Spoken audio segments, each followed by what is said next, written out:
आप सभी को जय मसीह की। यूहन्ना रचित सुसमाचार के इस अध्ययन में मैं आप सभी श्रोताओं का स्वागत करता हूं। प्रियो, यूहन्ना रचित सुसमाचार के हमारे अध्ययन में हम उस स्थान पर पहुंच चुके हैं जहां यीशु मसीह अपने प्रेरितों को अपनी मृत्यु और पुनरुत्थान के लिए विभिन्न तरीकों से तैयार करता है। जैसे यीशु अपने प्रेरितों के पैर धोते हैं। यीशु के जाने के बाद उनमें विनम्रता और सेवा की भावना को जगाने की आवश्यकता को दर्शाने के लिए यीशु अपने चेलों के पैर धोते हैं। यीशु की उपस्थिति पर ही प्रियो, आप जानते हैं, पिछले पार्ट में मैंने इसको कवर किया है कि चेले कौन महान के चक्कर में आपस में लड़ रहे थे। यीशु चाहता था कि जब निकट भविष्य में उनका अहंकार उनमें से चला जाए तो वह इस कार्य और रवैये को, कौन से, नम्रता वाले रवैये को याद रखें तथा दूसरे को भी नम्रता के बारे में एक दूसरे को आपस में सिखाएं। दूसरी बात यदि हम देखें तो यीशु उनके बीच में से विश्वासघाती को दूर करता है। सारे प्रेरितों के बीच यहूदा इस्करियोती एक कमजोर कड़ी था प्रियो, इसलिए यीशु उसके विश्वासघात का खुलासा करते हैं और होने वाली वास्तविक घटनाओं से पहले ही उसे बाहर कर देते हैं। मान लीजिए यदि यहूदा वहां रुका रहता और यीशु मसीह उसके विश्वासघात को वहां प्रकट नहीं करते तो हो सकता था कि वह अन्य चेलों को भी प्रियो भड़काता, अविश्वास और यीशु के विरुद्ध में ले जा सकता था, या यीशु की मृत्यु के बाद सभी चेलों को यहूदी नेताओं की ओर वो खींच ले जाता। तीसरी बात यदि हम देखें तो यीशु अपनी मृत्यु और पुनरुत्थान की भविष्यवाणी करता है ताकि चेले एकदम से आश्चर्यचकित ना हो जाएं कि ये क्या हो गया, यीशु मसीह एकदम कैसे मर गया और जीवित हो गया। यीशु पहले से ही उन्हें अवगत करा देता है कि वह मारा जाएगा और अतः तीसरे दिन जी उठेगा।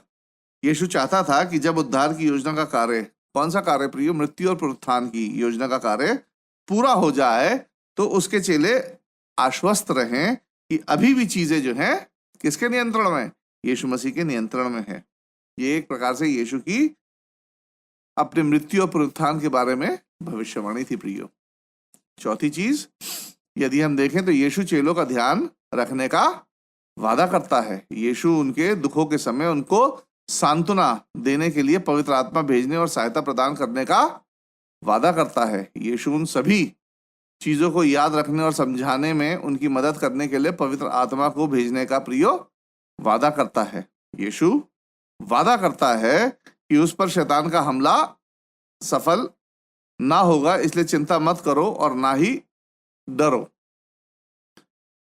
फिर आगे यीशु चेलों से वादा करता है कि वह और पिता उनके साथ रहेंगे यदि वे एक दूसरे के साथ प्रेम रखेंगे और उनके वचनों का पालन करेंगे, तब यीशु और पिता उनके साथ हमेशा बने रहेंगे।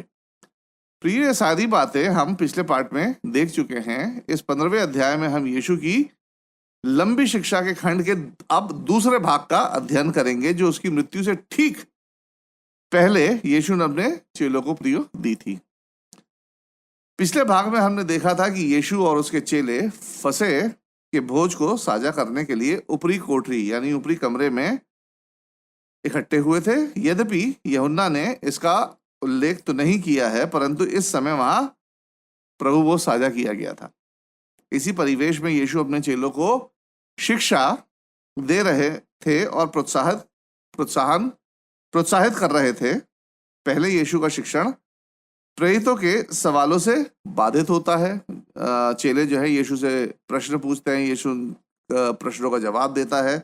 प्रेरितों के सवाल से यीशु बाधित होता है, परंतु सवालों के उत्तर देने के बाद अब यीशु बिना किसी बाधा के एक लंबी शिक्षा अपने चेलों को प्रदान करते हैं। 15वें अध्याय में यीशु प्रियो 3 विषयों पर बात करते हैं जो सीधे तौर पर क्रूस से तो संबंधित नहीं है, बल्कि उस विषय से संबंध रखती हैं कि क्रूस के कारण उन्हें कैसा कार्य करना चाहिए। पहली बात, उन्हें यानी चेलों को फलवंत होना चाहिए। यीशु चेलों को प्रेम के साथ साथ आज्ञाकारिता के बारे में पहले से ही सिखा चुके थे, जिसकी आवश्यकता मसीह विश्वास को व्यक्त करने में प्रियो लगती है, और ये हर विश्वासी को आज्ञाकारिता में अपने विश्वास को प्रकट करना होता है। अब 15वें अध्याय में यीशु आज्ञाकारिता तथा आज्ञा उल्लंघन से जुड़ी आशीषों और अभिशाप के बारे में चेलों को विस्तार से बताते हैं। आइए हम पढ़ लेते हैं 15वां अध्याय, यूहन्ना रचित सुसमाचार का 15वां अध्याय, उसकी पहली 2 आयतें।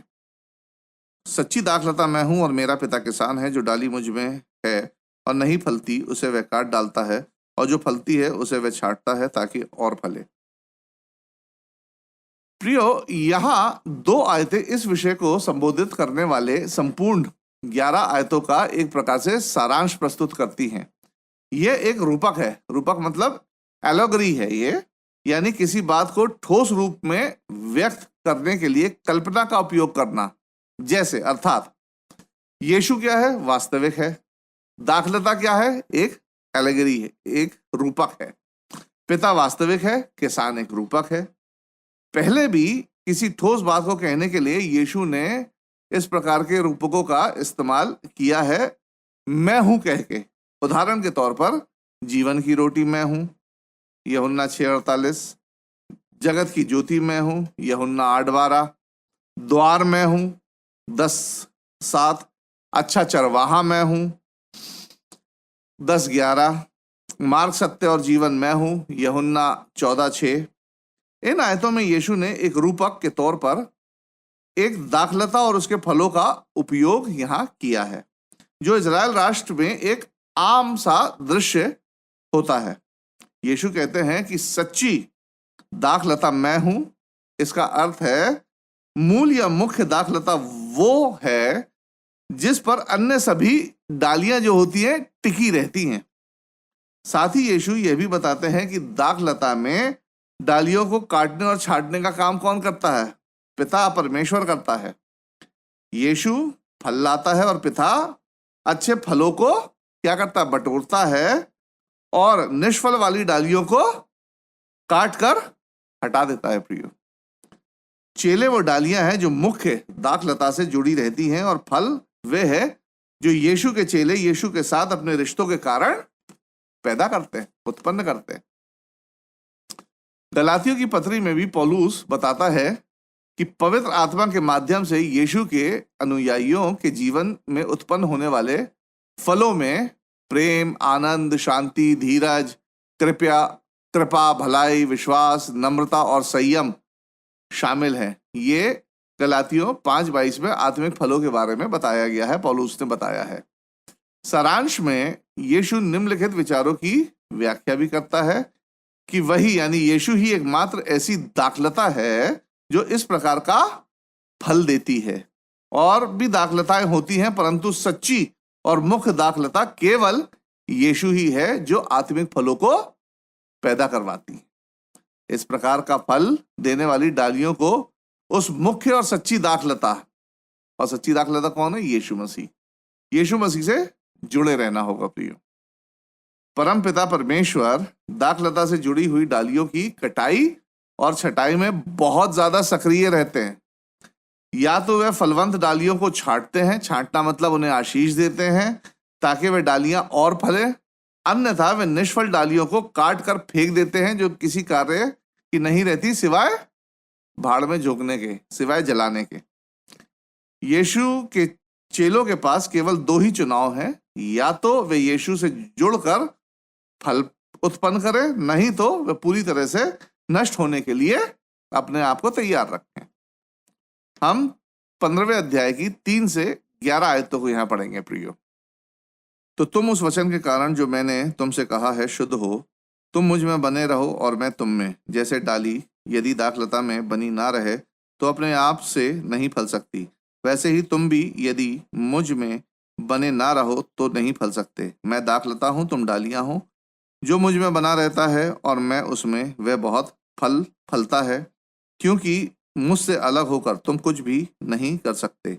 यदि कोई मुझ में बना ना रहे तो वह डाली के समान फेंक दिया जाता और सूख जाता है, और लोग उन्हें बटोर कर आग में झोंक देते हैं और वे जल जाती हैं। यदि तुम मुझ में बने रहो और मेरा वचन तुम में बना रहे तो जो चाहो मांगो और वह तुम्हारे लिए हो जाएगा।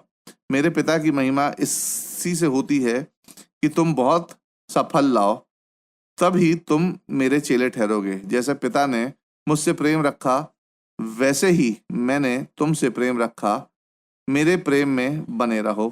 यदि तुम मेरी आज्ञाओं को मानोगे तो मेरे प्रेम में बने रहोगे, जैसा कि मैंने अपने पिता की आज्ञाओं को माना है और उसके प्रेम में बना रहता हूं। मैंने ये बातें तुमसे इसलिए कही कि मेरा आनंद तुम में बना रहे और तुम्हारा आनंद पूरा हो जाए। यीशु के प्रारंभिक कथनों के बाद प्रेरितों का अनुमानित प्रश्न उनकी अपनी रिश्ते के बारे में हो सकता था कि क्या वे यीशु से जुड़ी डाली बनने के योग्य हैं भी या नहीं है।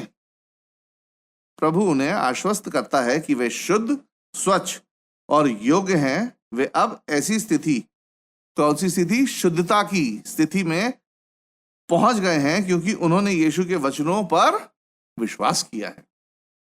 दूसरे शब्दों में कहें तो वे यीशु से केवल निकटता के कारण डालियां नहीं हैं, परंतु चेलों ने यीशु के वचन पर विश्वास किया और उनका पालन किया, इसलिए वे शुद्ध घोषित किए गए हैं। प्रिय, यीशु इस बात पर जोर देते हैं कि यदि चेले फल पैदा करना चाहते हैं तो उन्हें यीशु के साथ जुड़े रहना होगा, उसका हिस्सा बने रहना होगा। आगे यीशु दाखलता, किसान और डालियों के बीच के संबंध के बारे में 7 विशेष विवरणों का उल्लेख करते हैं कि पहली चीज, आप मसीह के वचन पर विश्वास करके और उनका पालन करके, वचनों का पालन करके एक डाली बन सकते हैं। मतलब मुख्य दाखलता की आप एक डाली बन सकते हैं। आप मसीह के वचनों पर विश्वास करते हुए, उनका पालन करते हुए डाली बने रह सकते हैं और फल पैदा करते रहते हैं। तीसरी बात, जितना अधिक आप विश्वास और आज्ञा पालन करते हैं उतना ही अधिक आप फलवंत होते हैं।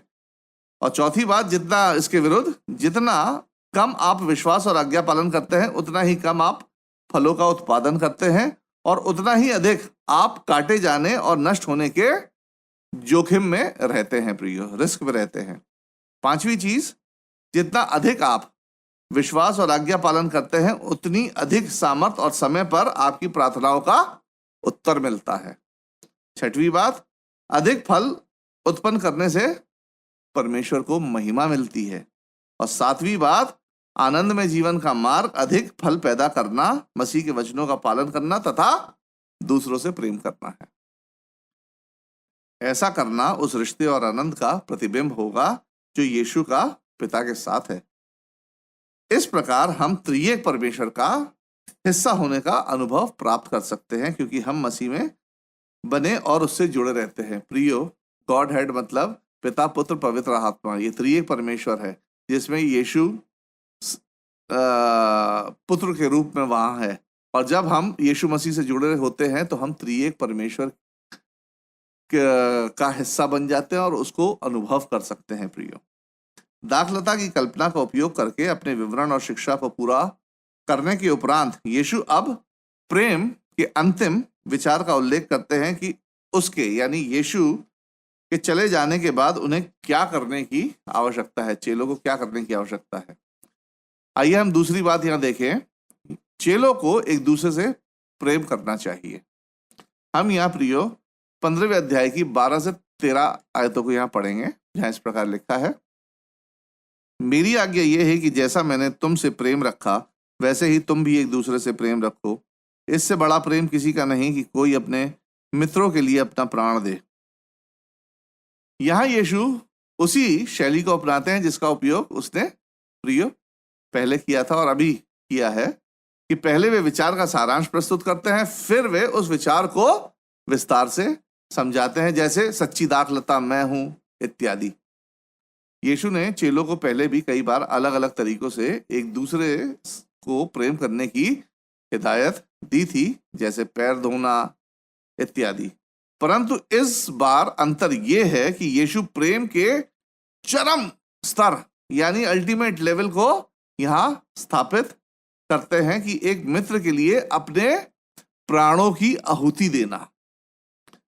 प्रियो, चेलों को इसके लिए तो नहीं बुलाया गया था, किसके लिए? दूसरे के लिए अपने प्राण की आहुति देने के लिए तो नहीं बुलाया गया था, परंतु ऐसा करने की इच्छा, उनके प्रेम को क्या करने की इच्छा, एक दूसरे के प्रति अपने प्राण को देना, उनके प्रेम को उसी तरह से इंगित करेगी जो यीशु के मन में अपने चेलों के प्रति था। हर कोई, एक आम जन, अपने परिवार की रक्षा के लिए सहज रूप से मर सकता है प्रियो, और ऐसे कई उदाहरण हमने देखे हैं कि एक बाप जो है अपने बच्चे के लिए मर गया या अपनी पत्नी के लिए मर गया इत्यादि। ये एक सहज बात है, परंतु किसी मित्र के लिए मरना ये कोई आम बात नहीं है, परंतु जानबूझकर किया गया निर्णय और कार्य होता है। एक मित्र के लिए मरना ये एक जानबूझकर किया गया निर्णय और कार्य होता है, यानी एक जीवन का दूसरे जीवन से सीधा आदान प्रदान, एक्सचेंज ऑफ लाइफ। जबकि हम जानते हैं कि यीशु ने मृत्यु का यहाँ उल्लेख तो किया है, परंतु उनकी मृत्यु ना केवल उनके मित्रों के लिए थी प्रियो, ध्यान रखिएगा, उनकी मृत्यु यीशु मसीह की केवल उनके मित्रों के लिए नहीं थी, परंतु यीशु के दुश्मनों के लिए भी थी। ये भी बड़ी सहज सी बात हो सकती है कि कोई अपने मित्रों के पीछे अपना प्राण दे, लेकिन अपने दुश्मनों के पीछे कौन अपना प्राण देगा? परंतु यीशु के दुश्मनों के लिए उसकी मृत्यु भी थी, जो यीशु के प्रेम को दिव्य बनाती है प्रियो। यहाँ यीशु के जो प्रेम है ये उसको दिव्य बनाती है कि यीशु समस्त मानव जाति के लिए मरा, जिसमें उसके मित्र भी हैं और उसके दुश्मन भी। खैर, इस विचार का यूहन्ना ने यहाँ उल्लेख तो नहीं किया है, परंतु ये बात हम सब जानते हैं और ये सत्य है प्रिय। हम 15वें अध्याय की 14 से 15 आयतों को यहाँ पढ़ेंगे। जो आज्ञा मैं तुम्हें देता हूं, यदि उसे मानो तो तुम मेरे मित्र हो। अब से मैं तुम्हें दास ना कहूंगा, क्योंकि दास नहीं जानता कि उसका स्वामी क्या करता है, परंतु मैंने तुम्हें मित्र कहा है, क्योंकि मैंने जो बातें अपने पिता से सुनी वे सब तुम्हें बता दी। यहां यीशु मित्र शब्द पर अपना ध्यान केंद्रित करते हैं और इस विचार को सामने लाते हैं कि उसके चेले अब उसके शिष्य न रहकर यीशु मसीह के मित्र बन गए हैं। देखा जाए तो वास्तविकता तो यह है कि यीशु के चेलों के साथ हम सब प्रियो की रचना है। यीशु मसीह ने ही हमें रचा है प्रियो, हम उसके दास हैं। वो हमारा क्रिएटर है, वो हमारा रचनाकार है और हम उसके दास हैं, उसके चेले हैं। परंतु यीशु अपने प्रेरितों को और हमें विश्वास और आज्ञाकारिता के आधार पर मित्र के स्तर तक प्रिय ऊपर उठाता है। यीशु के सारे चेले अब उसके मित्र हैं, क्योंकि हम सब अब उसके रहस्यों को, उसके उद्देश्यों को और आत्मिक चीजें कैसे काम करती हैं, उसके उद्देश्य क्या थे, मृत्यु और पुनरुत्थान, और आत्मिक चीजें कैसे काम करती हैं, यानी आत्मिक फलों को पैदा करती हैं, को भली भांति जानते हैं, जैसा एक मित्र दूसरे मित्र के रहस्यों को जानता है।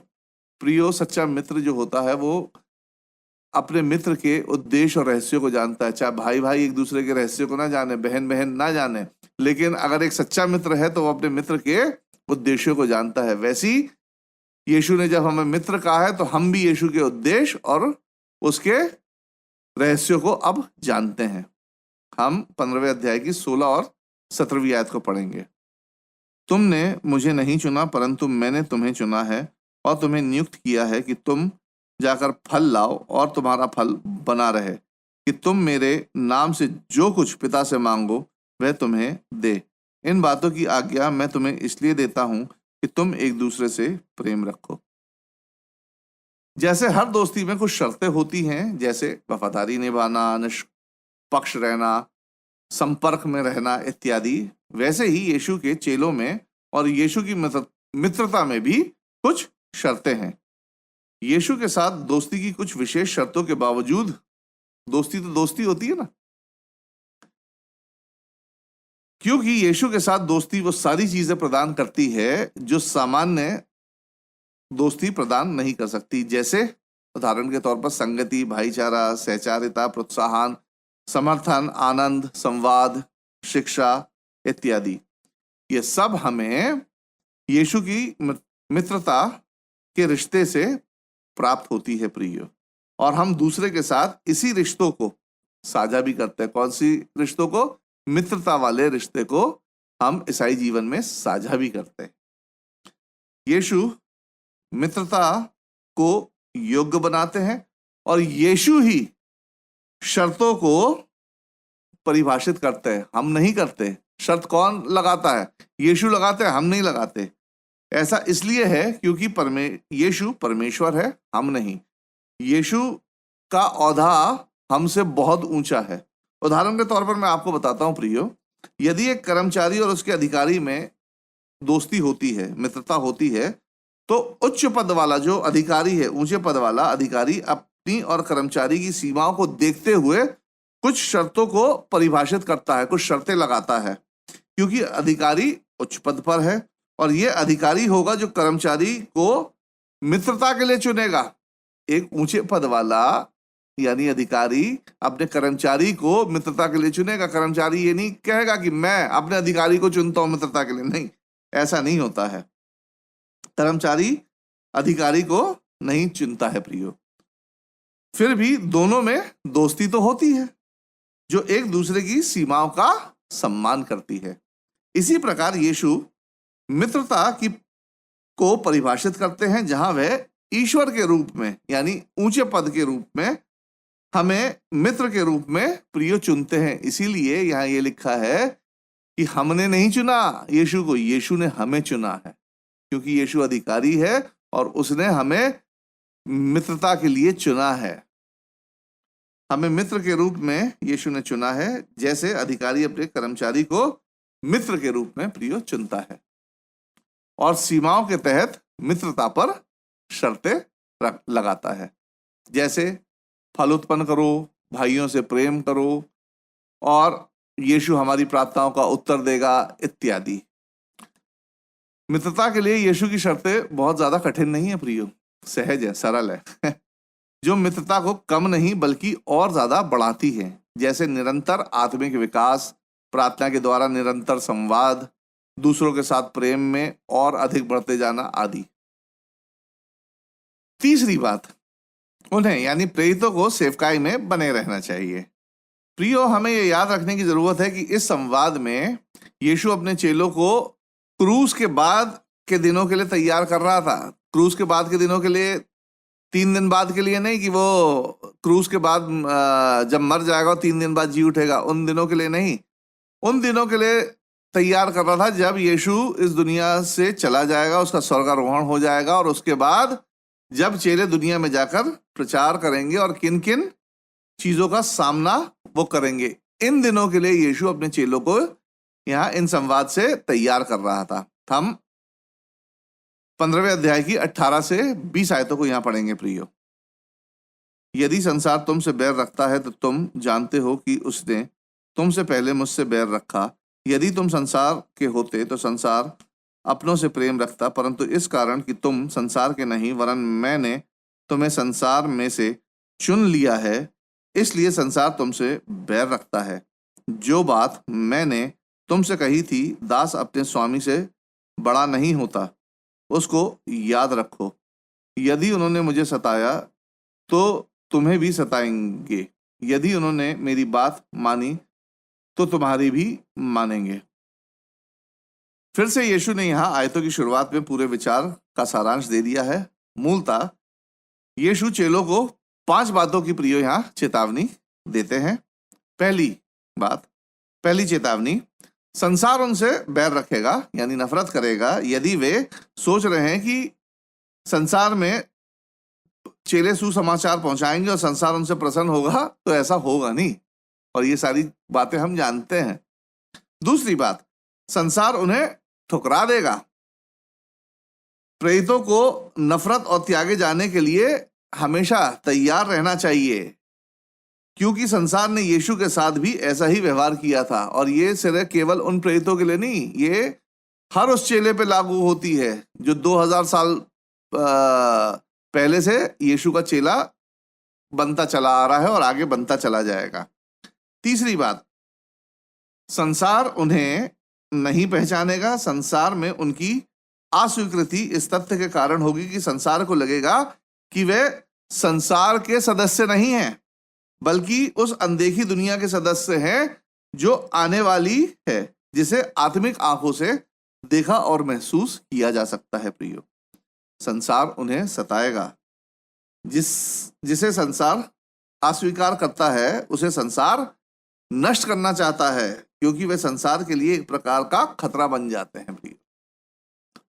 पांचवी चीज यदि हम देखें, पांचवी चेतावनी, संसार वचन का पालन नहीं करेगा। यदि संसार ने यीशु मसीह के रहते उसकी आज्ञा का पालन नहीं किया है तो संसार तब भी आगे भी यीशु के वचनों का पालन नहीं करेगा, जब यीशु के अनुयायी उसके वचन को प्रचारित करेंगे प्रियो। और ये सारी बातें हम जानते हैं कि जो लोग भी सताव झेल रहे हैं प्रियो, वो इसी कारण से झेल रहे हैं। और एक मुख्य कारण और है कि वो सताव क्यों झेल रहे हैं, वो आगे अब मैं बताता हूं।